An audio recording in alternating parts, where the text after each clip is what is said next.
I know you gonna dig this.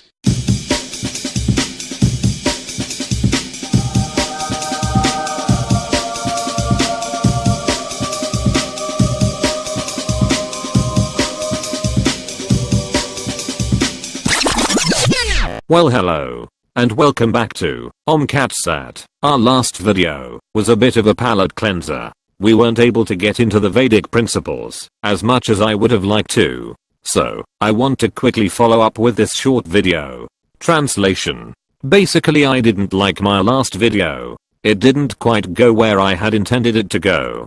It was a bit rushed. We talked about the idea that the search for truth, or information, is the manifestation of the innate need we have to find meaning. We also talked about the futility of pointing the finger and blaming others. We explained that the faults that we see in others and in the world are projections of our own deficiencies. To give a metaphor, it's like someone with sores all over their face, looking into a mirror, and then blaming the mirror for having sores. According to our own qualities, we will see those qualities in others. A thief thinks that everyone else is a thief. He's always looking over his shoulder. And a saint, well, he naturally sees the good in others. Capiche? The externalization of blame obfuscates us from the real culprit. In the context of the mainstream media. In the previous video, we explained that the mainstream media is but a collective manifestation of mankind's own shortcomings. The take-home is that taking personal responsibility is paramount for building a better life for ourselves and a better world for others. Killing our own demons is the inner work of the true reformer. He reforms himself, and in doing so reforms the world. As the old adage says, if you want to change the world, change yourself. Being myopic to our own faults is unhealthy and allows negative traits to fester and grow. In the Western empirical tradition, we have progressed rapidly in material advancement. We have smartphones and laptops, flat-screen TVs, and we have made great advancement in medicine. Unfortunately, for the Western mindset, the highest spiritual gems do not manifest through the empirical method, a method which has brought us so many material achievements. The deductive process is incapable of accessing the highest Vedic traditions, which are inductive in method. This may be why empirically wired scientists like Richard Dawkins seem so uptight when they speak about theism.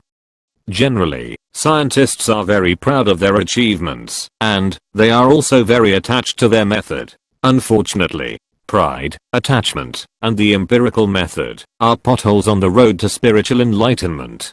The inner journey is antithetical to the extroverted, exploratory compulsion. If only they could switch off their obsession towards the deductive method, they might be able to learn something. But alas, they are too lost. They are like the gambler in the casino, who just doesn't know when to call it a day. They are spiritually bankrupt. And, as counterintuitive as this may sound, spiritual merit is required to attain spiritual advancement. You will need some spiritual capital. Your name's not down, you're not coming in. Not tonight. You're not on the list. Even if the likes of Dawkins ever actually got close to substantive spiritual inquiry, they would undoubtedly bring with them their empirical speculative baggage. Speculation in the realm of the divine will not bear the sweetest fruits, and you can take that to the pantry, my friends. Realization of the absolute through the mental faculty leads one to the impersonal feature of the absolute. The absolute, being infinite, has both an impersonal feature and a personal feature. When speculative methods are employed in approaching the divine, the conclusion is either A. the realization that the absolute truth is one, or B. that the absolute truth is void.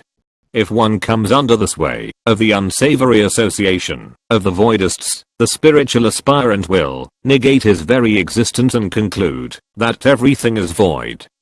Entering the void, or embracing oneness, the speculative spiritualist remains ever bereft of their true spiritual inheritance, which is accessible only through the inductive method.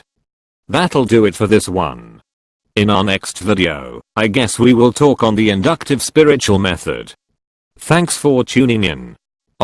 Cat Sat.